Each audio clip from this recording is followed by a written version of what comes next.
Hello everyone and welcome back now for the 7th episode of the Diary of an Endodontist. And today we'll be talking about fractured file and we are going to see how we manage the case with a fractured file. Stay with me.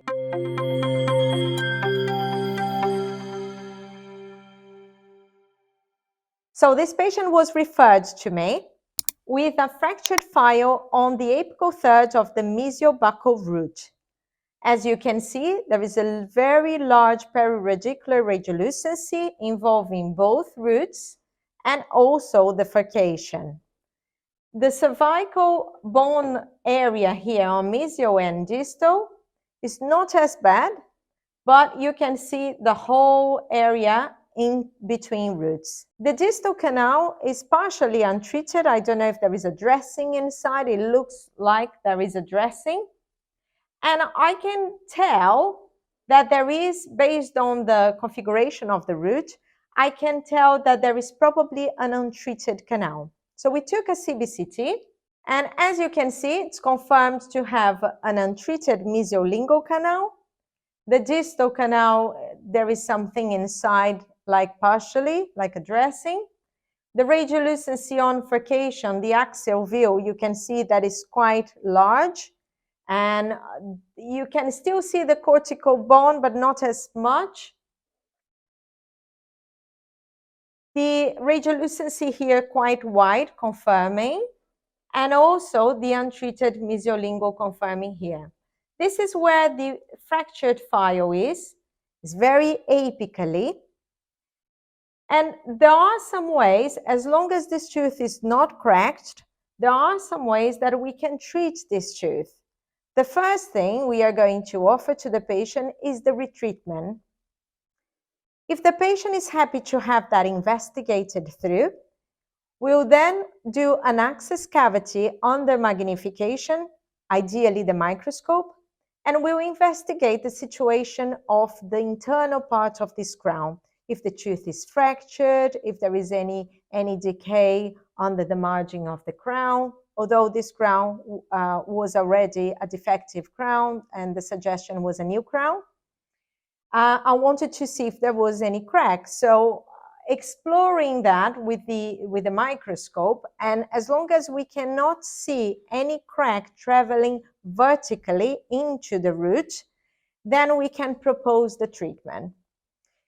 The treatment was then carried out, and we did the retreatment in a hope that we could bypass the fragment on the mesiobuccal root.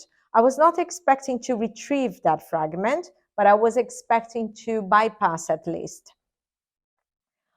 At that time, I had explained to the patient that if I couldn't bypass and if the canal was not healing, the tooth was not healing properly, we could then offer the endodontic microsurgery, which is possible in this case. And what we pay attention is on the ID nerve and also how far buccally that file is, that apex is. So it was possible. So the patient was prepared for all of that. So we started with the root filling and we dressed the canal with calcium hydroxide. The reason why I did that was because I couldn't at that point bypass the file. And I was a bit concerned and I said, well, I couldn't see any fracture or any crack line, but it took me a while to find the canal. It was very difficult to find. And but I couldn't bypass and I was a bit uncomfortable with that. So I dressed with calcium hydroxide and I booked a review in 3 months.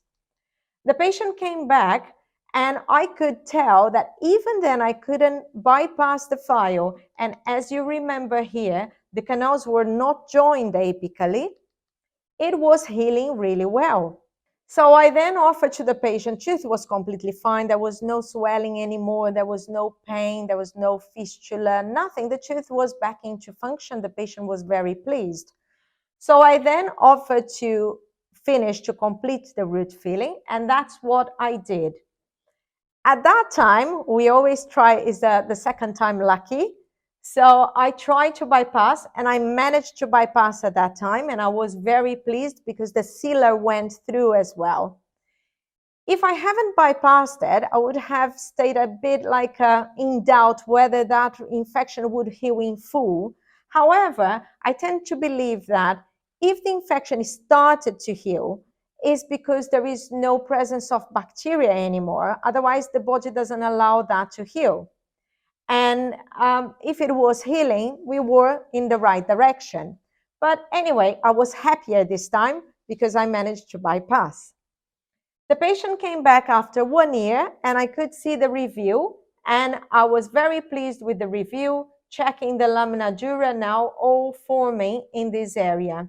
A couple of years later, and I had warned the patient already about this decay on the distal margin of the lower right 7, and also about this feeling here that I was not too happy, and I also have suggested a new crown on the lower right 6.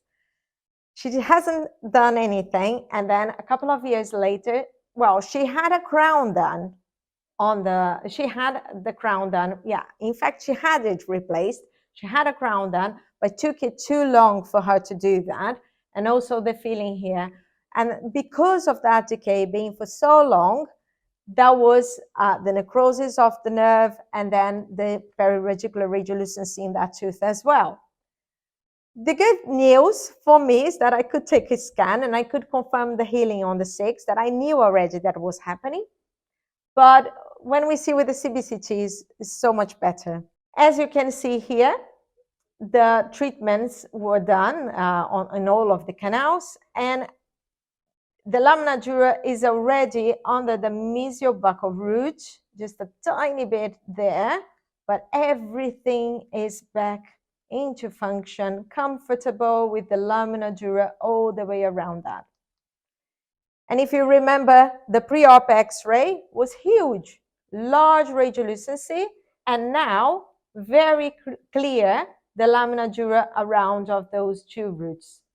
So I was very pleased, and the CBCT before and after as well.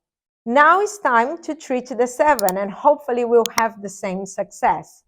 So stay tuned because we'll show you next time.